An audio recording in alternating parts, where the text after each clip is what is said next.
क्या इस बिहार में भरत तिवारी को न्याय मिलेगा? क्या शहीद का दर्जा प्राप्त होगा भरत तिवारी को? हम नमन करते हैं इस योद्धा को जिन्होंने इस भ्रष्ट सिस्टम के खिलाफ लड़ाई लड़ी। हो सकता है इनका लड़ाई लड़ने का तरीका गलत हो, लेकिन इन्होंने जो करके दिखाया है वो काबिले तारीफ है। युगों युगों तक इनका नाम याद रखेगा युवा पीढ़ी।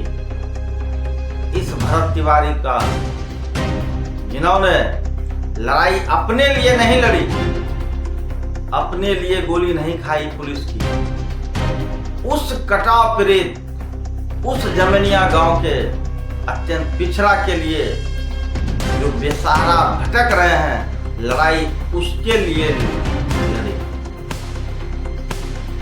और इंतकाम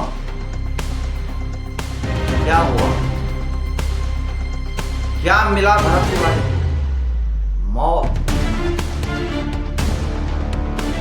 दिल दहल जाता है ऐसे घटना को देखकर। आखिर भरत तिवारी का कसूर क्या था? किसके लिए लड़ाई लड़ी? इस भ्रष्ट सिस्टम के खिलाफ आवाज उठाई और उस आवाज को दबा के रखा। गुलाम भारत में उसकी सजा दिया जाता था, लेकिन इन्होंने तो हथियार डाल दिया था। फिर इनकाउंटर क्यों? और पैर में ही गोली नहीं, जांघ से ऊपर गोली, पेट में गोली। क्या नियम है? क्या शाहपुर पुलिस का ये भ्रष्ट अधिकारी किनके दबाव में ऐसे ऐसे कारनामे करते हैं? क्या था ये? क्या गलती किया इन्होंने? नमन है भाई आपका। लाखों वर्षों तक आप जाने जाएंगे। ऐसा नहीं होना चाहिए। इस युवा धड़कन को आप चुटकी में समेट दिए, लेकिन ये समेटना बिहार सरकार के इस भ्रष्ट सिस्टम के खिलाफ कहीं ना कहीं भारी पड़ेगा। और कहीं ना कहीं सभी युवा के दिलों में जाके भरत तिवारी बैठ चुके हैं। उस सिस्टम के खिलाफ जिस सिस्टम को भरत तिवारी ने उजागर किया, उस सिस्टम के खिलाफ उस कटाव पीड़ित जो कटाव पीड़ित आज बांध के सहारे जीवन यापन कर रहे हैं, उनसे भरत तिवारी के बारे में पूछिए। इन महिलाओं से पूछिए, उन बच्चियों से पूछिए, उस कोरोना काल में पूछिए।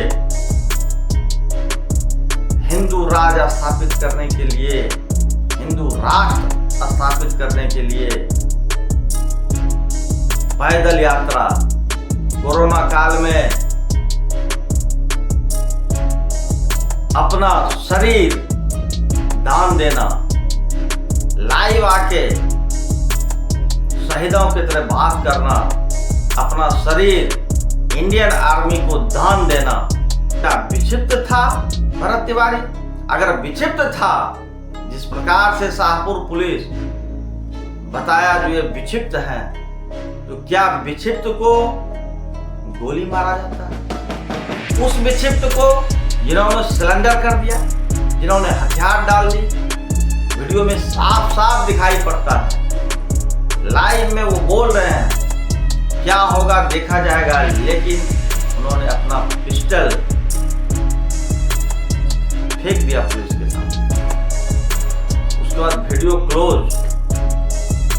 वारे शाहपुर पुलिस, आपके कारनामे वर्षों याद रखे जाएंगे।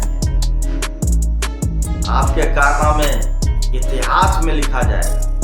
और इतना तक ही नहीं, अगर आप सोच रहे हैं मामला ठंडे अवस्था में चला जाएगा, आप गलत सोच रहे हैं। अंधेवास्ता में नहीं जाएगा। सरकार हिल जाएगी।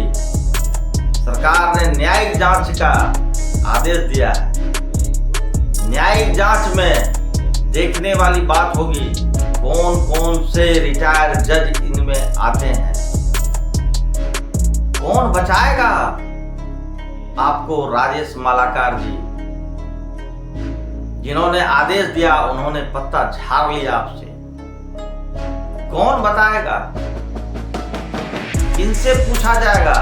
किससे सवाल किया जाएगा? सारा जवाब राजेश मालाकार जी, शाहपुर थाना अध्यक्ष, आपको देना पड़ेगा। आपने अपराध किया है। आपने उस लड़के को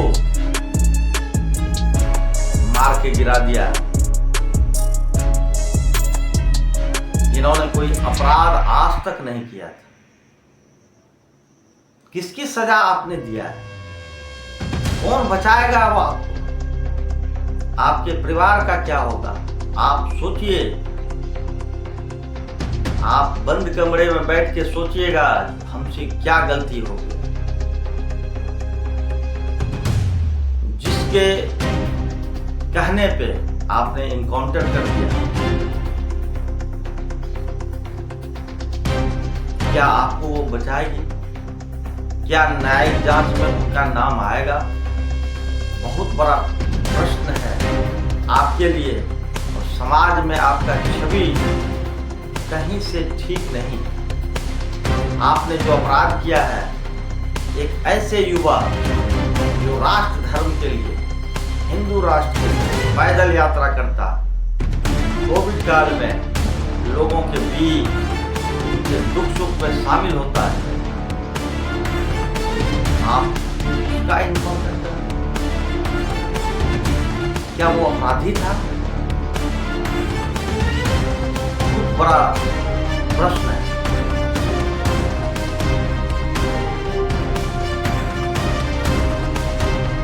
गहन चिंतन करें।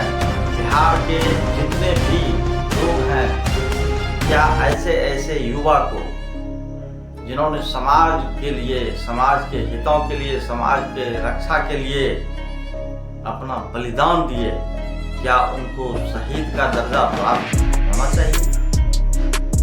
वो तो अब लौट के नहीं आए, लेकिन जो वो वक्तव्य बोल के गए हैं, हमारे शरीर को सेना के, इंडियन आर्मी को समर्पण कर देना,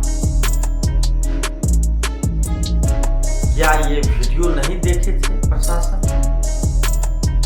बहुत सारे क्राइम में बहुत सारा चीज बोला जाता है बिहार सरकार के द्वारा। ऐसे जांच किया जा रहा है, इस तरह से रिकॉर्ड निकाला जा रहा है। क्या इस वीडियो को आपने नहीं देखा था? अगर नहीं देखा था तो ये आपने अपराध किया, और इस अपराध का सजा बहुत ही गंभीर होगा। ध्यान में रख के आपने इनकाउंटर कर दिया। आपने बहुत बड़ी गलती कर दी। जो इस लड़के का, जिन्होंने दूसरे के, गरीबों के हक के लिए लड़ाई थे, इस भ्रष्ट खिलाफ प्रशासन शासन के चलते, और आपने उनको इनकाउंटर में मार गिराया। कोई पीठ थपथपाने वाला आपको नहीं मिलेगा। बहुत मुश्किल न्यायिक जांच होगी। आप ही से क्वेश्चन पूछा जाएगा, जवाब आप ही को देना पड़ेगा। आपके पीछे कोई खड़ा नहीं होगा। अब आपका क्या होगा, आप सोचिए।